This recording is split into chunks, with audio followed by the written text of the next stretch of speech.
Welcome to Project Outcast, an Outpost WFM production.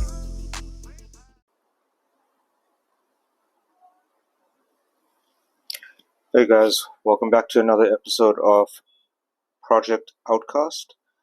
And today I want to go into a bit of absenteeism trends and maybe talk about absenteeism reports specifically. So, have you ever asked for an absenteeism trend report from your WFM team and got a view of average absenteeism per day? Maybe just on a line chart on Excel, maybe just pointing out which day of the week had the highest absenteeism? How useful has that been to you? Other than just the Tuesday seems to be the highest day with absenteeism, I mean, what actual value did you get out of it to improve the business? Or what was the outcome merely just to be harder on your employees who are absent on those days? Look, it is difficult to control absenteeism. I mean, after all, we are dealing with people and people are emotional. Controlling absenteeism, it really is a difficult subject. It is a task on its own. But going back to absenteeism trends, if the data was presented in the way that I've mentioned above, that here's a line chart in Excel, Tuesdays have the highest absenteeism, my first question would be, why is there such high absenteeism on Tuesdays? So, based on my experience, the root cause of absenteeism, specifically agents in a contact center, is usually related to four things. What I've picked up is that the four main categories that this would fall into would be health related absence, which is your typical colds and flus.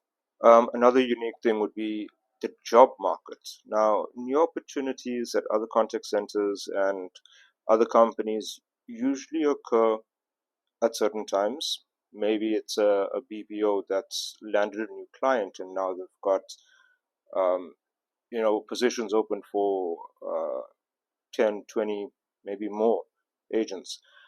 Other opportunities could come up whereby it's a captive environment, they've expanded, they've entered into a new market segment. So the job market itself also plays an important role in understanding the absence, because agents could take absence to attend these interviews or go for those tests or assessments for those interviews and just call it as an absence day. The third category that I've seen is workload stress. Now, inconsistent WFM planning causing staff to take back to back interactions, well, that does lead to workload stress. Not having the right amount of FTE in place also leads to workload stress. Always canceling off phone activities and always scheduling overtime and always being in a position whereby there's calls holding or interactions waiting and there's pressure on the staff. And if that goes on too long, to create stress, and that's going to end up in agents being absent, whether it's an actual stress related condition or if it's just a day that they call in and say, look, they're exhausted, they're tired, they just can't do it. So workload stress is really important to understand in terms of absence, and then everything else will fall into just a general category whereby it's anything else typically that doesn't fall into the first three categories. So what I've seen is health related, job market, and workload stress being the three main categories for absence, and then everything else goes into the general bucket of absence. Now, why am I talking about this? So, if we look at the number of absent days, whether it's the total or the average, in isolation, it will not provide any insight into understanding your workforce, and it prevents management from making positive changes in the business. These changes need to happen to improve employee engagement, satisfaction, loyalty to the company. These will ultimately improve your customer experience, but without that understanding of why your agents are absent and just going in with the fact that they've been absent twice in that cycle, or they've been absent every day on a Friday, or they've been absent too often based on just the number of instances of absence for that specific agent. Just looking at the numbers, that's not really going to help you improve the employee engagement on the floor. When we start looking at the actual reasons provided by the staff, it starts opening up a different conversation as to why you're experiencing the absence. Now, the absent reasons provided are not just an HR statistic. It needs to be a WFM statistic as well. Seeing that, in WFM, our resources are the humans. So it only makes sense that WFM itself has a good understanding of the reasons for the absence, as well as the number of absence and when they occur. Now, if this is done correctly, the WFM team should be able to provide insights into absenteeism trends based on real world factors such as a burnout percentage, which is the increase in absenteeism that is expected after a very busy period in the contact center. So let me say that again. So you can work out a burnout percentage, and it shouldn't be a target. It shouldn't be a something that you'd want to have on your stats all the time, but it should be a trigger for the WFM team to know that in the event of a very busy period in the contact center, we can expect absenteeism to spike, and we can get that from the historical data, and we can include that in the shrinkage when we are planning for those busy periods. The second part to that is understanding what that percentage is. What impact is that having on your staff relative to the reasons that you are getting back from your HR discussions with those agents that have been absent?